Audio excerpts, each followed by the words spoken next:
So I just bought this Strathmore oil painting paper. There are 10 sheets. This is a 9 by 12 and this is 215-pound paper. It's a series 400, which they consider superior, the best, and it is supposed to be designed, it's really thick paper, and it's supposed to be designed for oil painting.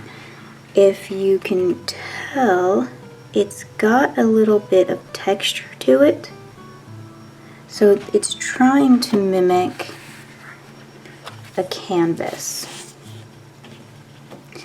So we are going to do a little flower painting on this and test it out, see how well it works. So after I transfer my sketch to my piece of paper, I then use a kneaded eraser and lighten up the sketch just so it doesn't mix in with the paint that I'm going. And then I'm using some raw umber and naphtha red, and I'm making a very deep red, and I'm starting at the center of the rose, and I'm gonna work petal by petal outward. Now, the very center of the rose is very small, so a lot of this I work with a liner brush because there are a lot of sharp edges as well as a lot of blended edges. So I switch between my brushes throughout this entire painting quite a lot.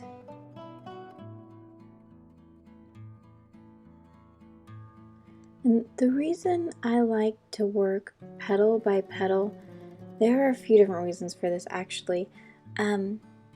One is because when I look at the entire reference photo, it can get pretty overwhelming by how much detail is packed into this little tiny rose. So by breaking it down petal by petal, it doesn't seem very difficult, and I can just focus on the edges and the values that it has, the way the orange fades into white. So if you're trying to tackle anything in your paintings, maybe just break them down into a single blade of grass or one canopy on a tree, and when you break it down, it doesn't seem so overwhelming. If you see me moving my hands every so often, it's because I'm speaking to my Patreons. And if you are a supporter over on Patreon, I would like to say a big thank you. I know recently I have been really working hard to get more videos up there, and it is taking a very, very long time to go through all of those hours of footage. So thank you so much for your patience. I've been very grateful to be able to work with a friend of mine, Zuperpic, over on Instagram. She was the one that took this photo and allowed me to use the reference photo to paint this rose. So I want to send a big shout out to her. Thank you so much for the collaboration. I had a great time choosing this photo and painting it. And if you would like to see my tutorials, I'll have the link to my Patreon in the description below. So there were a lot of pinkish and orange and yellowish tones in this rose. So the only real colors that I did use was my azo yellow, my naphtha red, and my raw umber with some titanium white. So this is a very, very simple painting with not very many colors, and to be quite honest, I normally don't work with very many colors.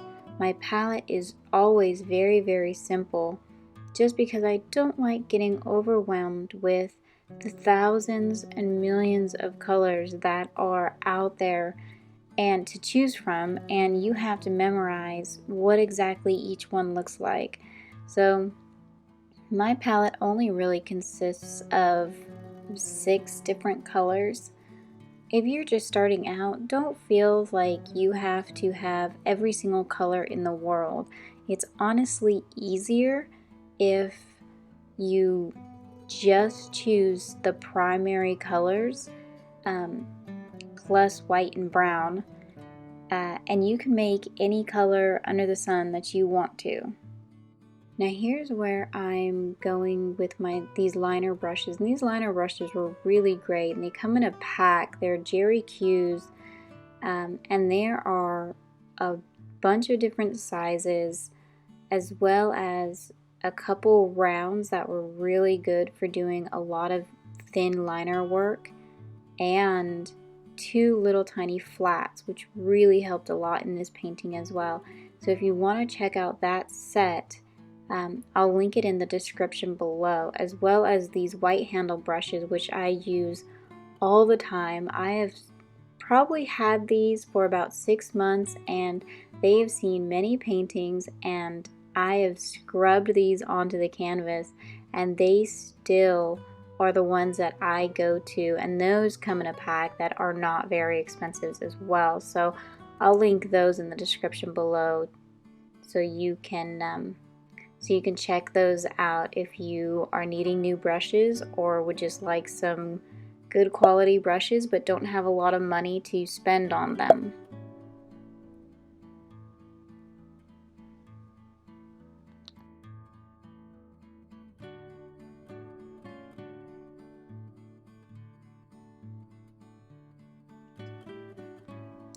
So what I did with a lot of this painting is I started with the darker tones, which are the reds and the oranges, and I established those first before going in and making that light color, because like I said, I'm starting in the center of the rose and working my way out. So I saved those brights to the very end when I got to around the outside of the flower.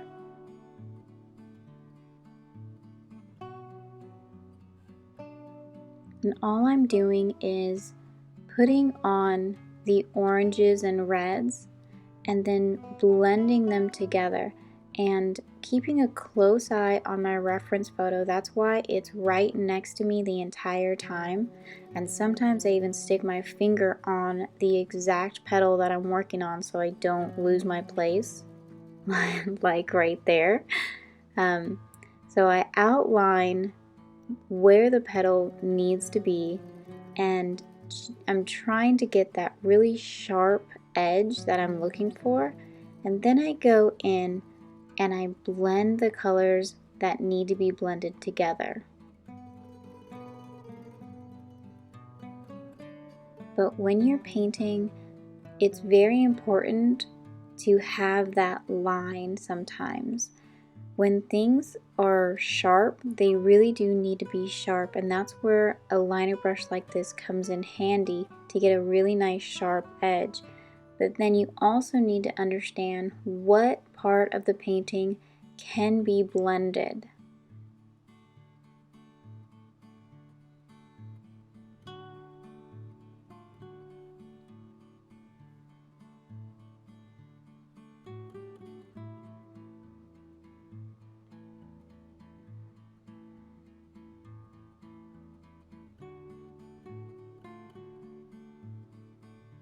So when I get a color,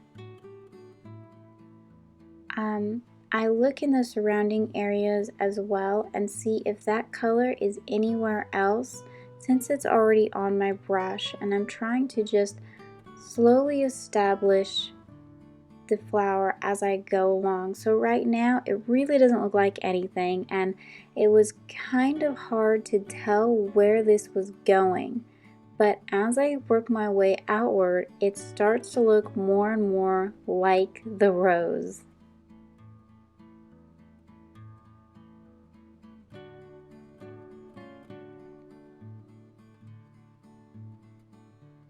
Again, I kept switching back and forth between a lot of my brushes, and I had a lot of my brushes dedicated to a specific color, just so when I had to blend, I knew that that brush was a dry brush and I didn't have to try and figure out what color was last on it, or try and clean my brushes throughout this entire process. I just used probably about 5 or 6 different brushes, and I dedicated them to lights and darks.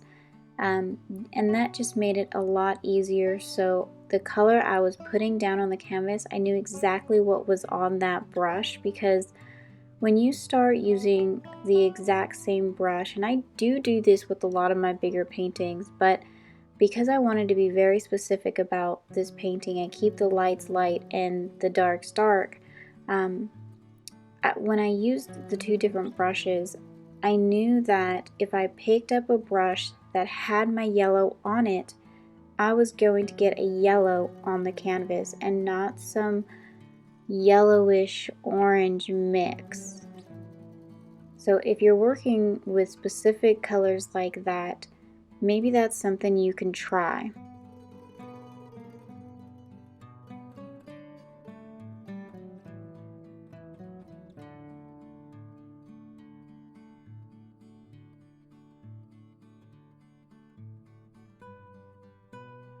And I was very surprised actually about how this paper held up to the oil paint. I use a lot of walnut oil to thin down my paints, and even on certain parts when I'm using the liner brush or blending, that I had to use a little bit more walnut oil. This paper did not curl, it didn't bend or anything underneath all this liquid that I was sticking on it, and it didn't bleed through. Honestly, I didn't expect it to really be much. I have another oil painting paper and it doesn't act like this at all, and I'm not sponsored by Strathmore at all. I saw this and I thought it would be really easy to do some sketches, or if I take it out in the field, you know, would be really simple to do, but I wanted to make sure that, you know, it could hold up to my style of painting. And the oils, it didn't soak into the paper like I thought it was going to. They stayed wet long enough for me to be able to blend. Now, they didn't stay as pliable as they would if they were on a canvas. They did soak into the paper just a tiny bit, but not enough for me to really notice anything. And it did not bleed through to the back side of it either. So I'm definitely going to buy more of this. I would definitely check this out, and I will leave a link to these in the description below as well. But it really was something that I wasn't expecting to be this great.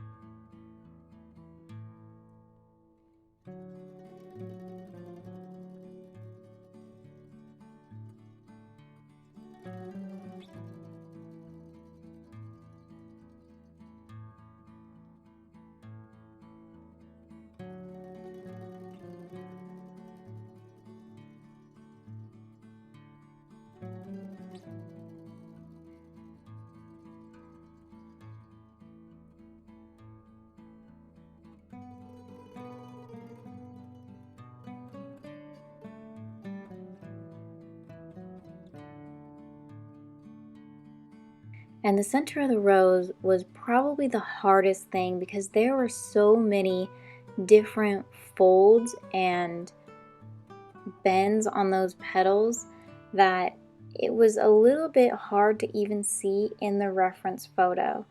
So I sort of fudged it in some areas, but as I slowly got towards the outer petals, it got a lot easier and things went by a lot quicker. And on top of all of that, it really started to come together and look like a rose, which got me really excited to continue, because the center part was the hardest part. When I get into a hard part and I start doubting myself and kind of losing my place on where to go next, I almost want to give up. But pushing through, I did it, and I'm actually very happy with the results.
I used a lot of rounds, filbert brushes. I had the small flat brush, and then I used those liner brushes that I was talking about. And I used a lot of the bigger rounds, like right here, for when I started to get to the bigger petals. They just hold a lot more paint, so I didn't have to dip into my paint too often.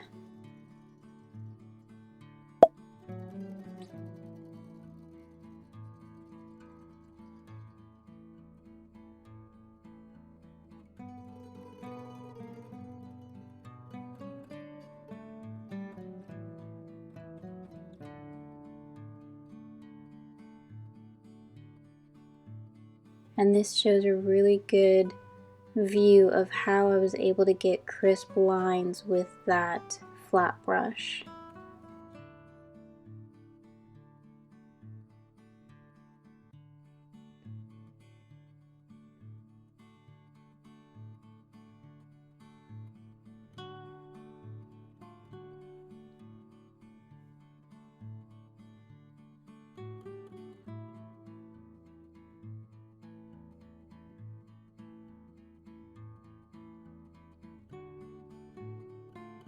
And this is the part that's exciting, when you can actually see the rose start to form and you only have like 5 petals left. I was counting the petals that I had left and be like, it's almost done.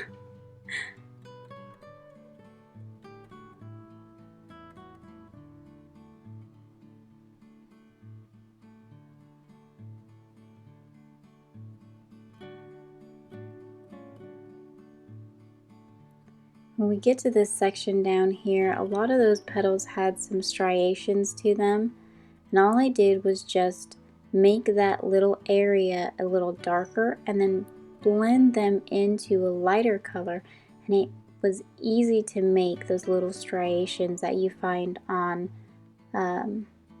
rose petals.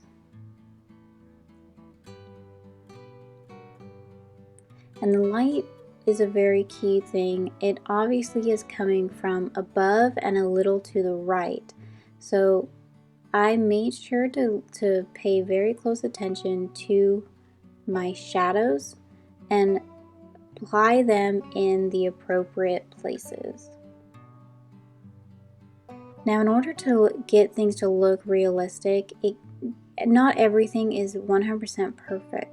So I'm adding in this little tiny, almost like a tear, but it might just be like a little crease. I'm not entirely sure what it is, but things like that is going to help this look more realistic.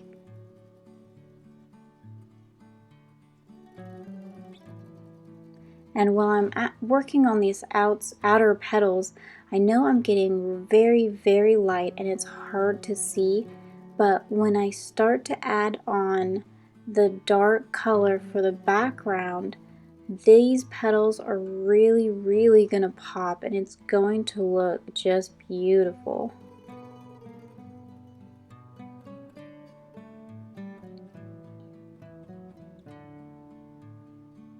So all I'm doing is adding a little bit of ultramarine blue that is lightened up with some titanium white for the top, and then I'm going in and doing a little bit of ultramarine blue and mostly raw umber, and that's going to create this very deep, dark, almost bluish, brownish color.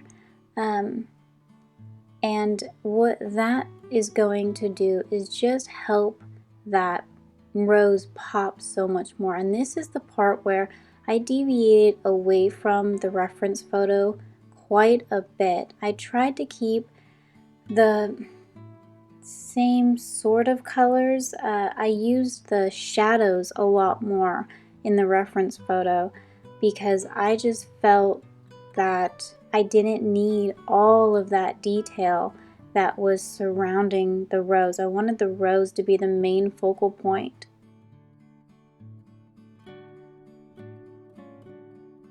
I'm using the liner brush to keep those really sharp edges and then filling them in.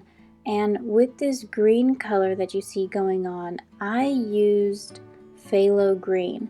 Now I normally never use phthalo green unless I'm doing a seascape where it has beautiful, beautiful turquoise waters, but because this rose has a little bit of a red undertone to it, it's a very warm rose, so I use the phthalo green because it's a complementary color to red, yet it has this bluish undertone to that paint, and blue is a complementary color to orange. So I was trying to kill two birds with one stone here.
And then all I did was fade this color up into the blue. I let it get lighter the closer it got to the sky color.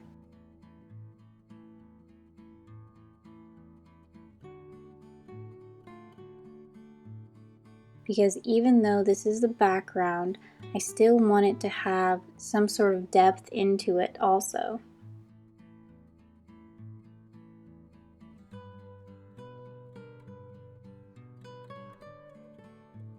Now this is sort of where I went back to the reference photo. It had a lot of these bushes or trees in the far distant background and they were really blurred out.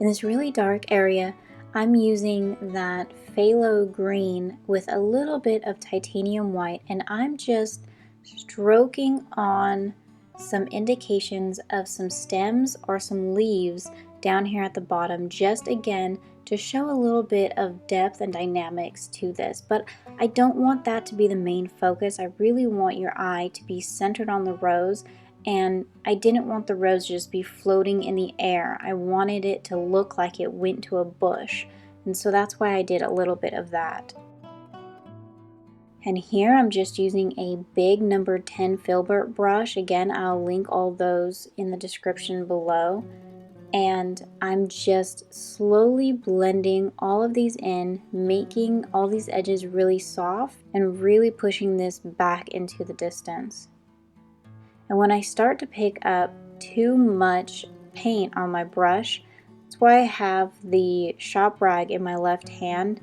I just wipe off some of the paint, which cleans my brush up and allows me to go back in without smudging a bunch of dark colors where I want that light color to be. It was really easy to push the paint around on this piece of paper as well.